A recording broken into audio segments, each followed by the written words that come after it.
Art is subjective. We all love different things, but some things are objectively bad. We are not open to debate on this, so don't even bother commenting. Of course, I'm just kidding about the debate part, but these 10 black movies on our list today are pretty much the worst Black Hollywood has ever created. I'm open for debate on this, so comment away.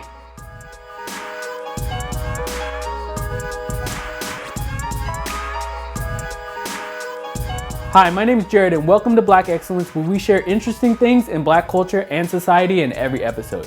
Make sure to subscribe and hit that bell so you can get notified when we release new videos.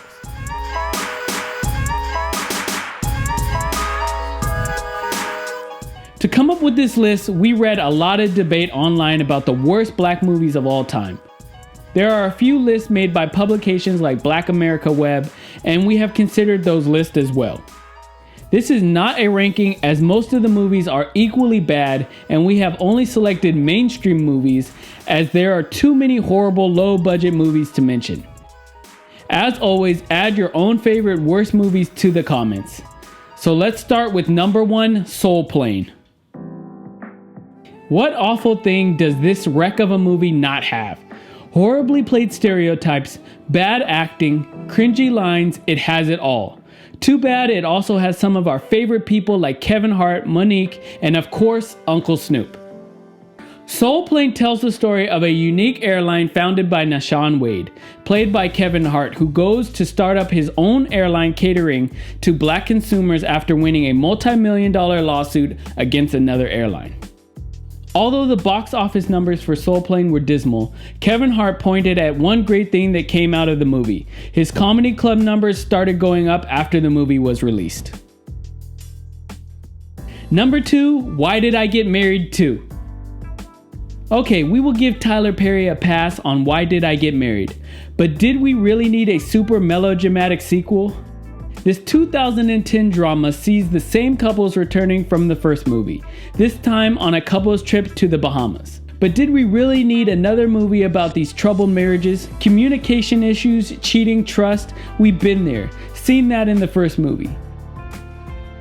Aside from a few jokes here and there and the breathtaking scenery, we could have really skipped this one. Number 3, Carmen A Hip Hopper. In 2001, Beyonce made one of her biggest career mistakes, and that mistake was being the lead of this disastrous hip opera. Thankfully, it didn't derail her acting career, it just left a scar on our movie souls. This made-for-television drama musical also stars Mekhi Phifer, Mos Def, Bow Wow, and Wyclef Jean. It's a contemporary urban retelling of the classic story of Carmen, a seductress woman that men can't resist. This time, it's a police sergeant played by Mekhi Phifer, whose world is turned upside down when Carmen enters his life. As challenging as this might be, we're not against hip-hop musicals, just against this one. Number 4, Nina. Nina Simone deserved better than the 2016 biopic she got with the title Nina. The casting of Zoe Saldana was a controversial choice because the actress looks nothing like the famous musician. That's aside from the colorism conversation the choice triggered. And Zoe Saldana made a horrible Nina Simone in the movie, from the horrible physical transformation attempted to make her look like Nina to the bad imitations. The movie has a 2% rating on Rotten Tomatoes. This one is a skip for sure. Number 5, Baps. Most of you might not remember this one, and that's for the best. What's more puzzling than the horrible storyline of this movie is why Halle Berry, who was already a known name by 1997, chose to act in this disaster of a film. In Baps, two best friends in Georgia decide to fly to LA for a music video audition. Where they end up is at an estate of an elderly millionaire. But this movie has become some kind of cult favorite with lasting popularity. Go figure. Number 6, Shazam. Remember when Shaq was a genie? You would have thought that all of Shaq's natural charm would have translated well into one hell of a genie. But no, Shaq's genie actually falls flat. You know the story of a genie that stays sealed for thousands of years and is accidentally freed? That's the storyline Shazam follows. I guess the movie is fine if you're a kid, but even that's a stretch.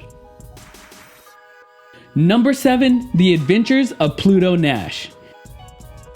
Even our best make some awful movies, as demonstrated in some of our picks before this one, and Eddie Murphy is no different.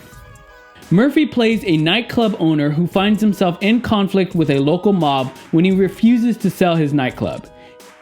It's set in 2087, making it a futuristic action comedy. But there is nothing funny about this flop of a movie. Number 8, Tyler Perry's Addicted and Temptation.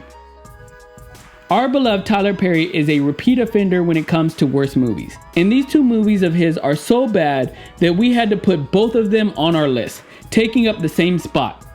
These two movies also have a similar theme of a woman straying from their marriages to find themselves in dangerous affairs. The writing in both of these movies is just unbearable unless you're into super unrealistic storylines, melodramatic lines, and predictable twists and turns. Pass. Number 9, we have Undercover Brother 2. Back in 2002, Eddie Griffin gave us Undercover Brother, a much-loved film about a man blasted from the past to infiltrate a sinister underground movement headed by The Man.